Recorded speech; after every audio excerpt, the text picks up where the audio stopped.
Welcome to This Explainer. Today, we are completely dismantling one of the biggest, most pervasive myths in all of music history. We're going to peel back the layers of dark imagery and heavy riffs to reveal the surprising, accidental, and heavily blue-collar origins of the entire heavy metal genre. It's a story that involves white witches, a bleak post-war landscape, and a gruesome factory accident that literally forced the invention of a brand new musical sound. So get ready, because the true story of Black Sabbath is honestly way more fascinating than the myths. Part 1. The Satanic Myth. Okay, let's just tackle the massive, dark elephant in the room right away. The band's terrifying reputation. I mean, if you were a parent in the early 1970s, Black Sabbath was your absolute worst nightmare. They had the upside-down crosses, the dark magic imagery, and a name that literally sounded like a demonic ritual. When the band actually got their debut album, it featured this ominous gatefold sleeve with an upside-down cross inside. Bassist and lyricist Geezer Butler was terrified to even bring the thing home because his strict Irish Catholic family would have, in his own words, gone mental. And actually, his dad did end up tearing down his bedroom posters later on. So the immediate assumption by the general public was that these four guys from England were hardcore Satan worshippers. But, the truth is exactly the opposite. And this is where we hit a really fascinating turning point. Geezer Butler actually did dabble in the occult as a curious, clever teenager. He started reading books by guys like Aleister Crowley and Dennis Wheatley. Ozzy Osbourne even gave him a stolen 16th century book about magic, which Geezer hid in an airing cupboard. But then, things got terrifyingly real. One night, he wakes up and sees this horrible black shadow hovering right at the end of his bed. When he ran to the cupboard to throw that stolen book away, it had completely vanished. And around this exact same time, his aunt and uncle tragically passed away. Geezer associated this immense bad luck and dark energy directly with his dabbling in the occult. So he immediately turned 180 degrees away from it.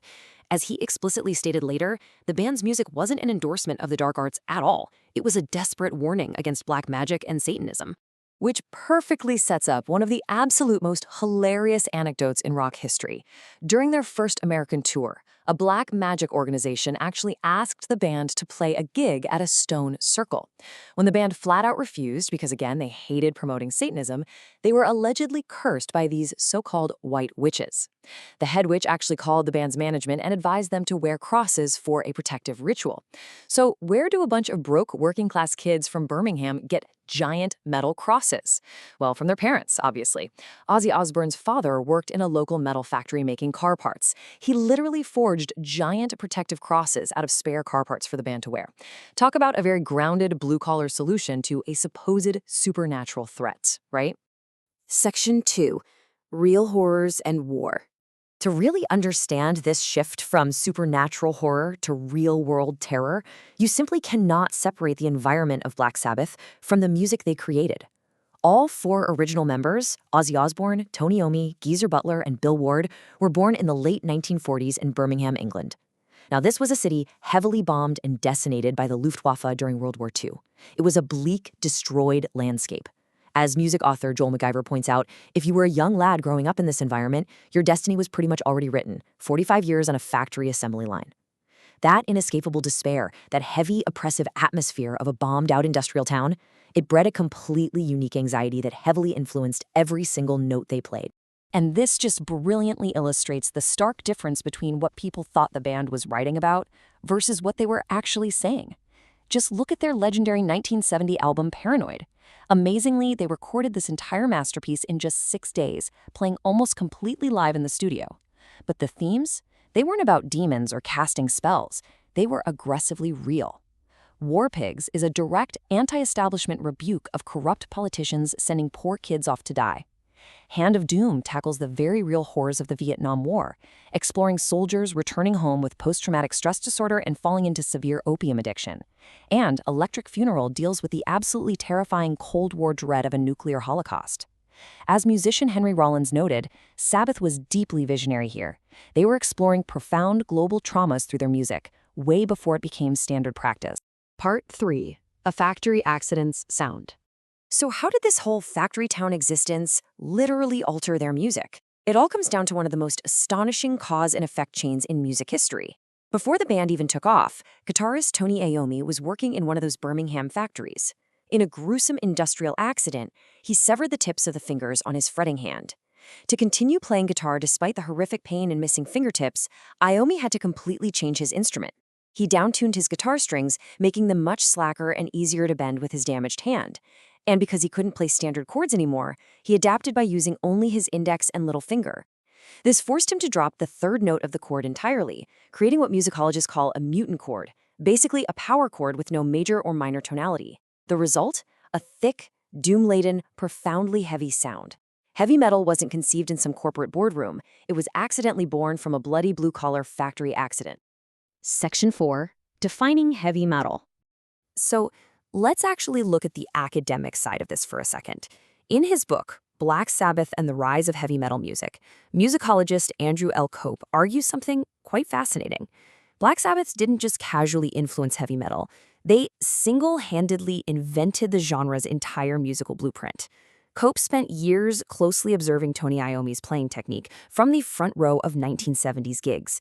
He analyzed how that factory accident birthed an entirely new syntax, essentially handing us the rulebook for what heavy metal actually is. Cope contrasts Black Sabbath against their peers to strictly define this new genre. When you look at bands like Led Zeppelin or even early Judas Priest, their musical foundation was deeply rooted in hard rock and standard blues devices. Think linear riffs and traditional rock stylizations. Black Sabbath, however, committed radical transgressions against the blues. Because of Iommi's downtuning and those mutant chords we talked about, they relied on tritones, flat seconds, and heavy power chords without thirds. This created an angular, modal, deeply heavy sound that completely separated metal from hard rock. Every single time a modern band downtunes their guitars and plays a sinister tritone, they are speaking the exact musical language directly coded by Tony Iommi's injured hand. Part 5. Back to the beginning. Let's see how this incredible journey builds to a full circle conclusion. Fast forward with me to July 5th, 2025.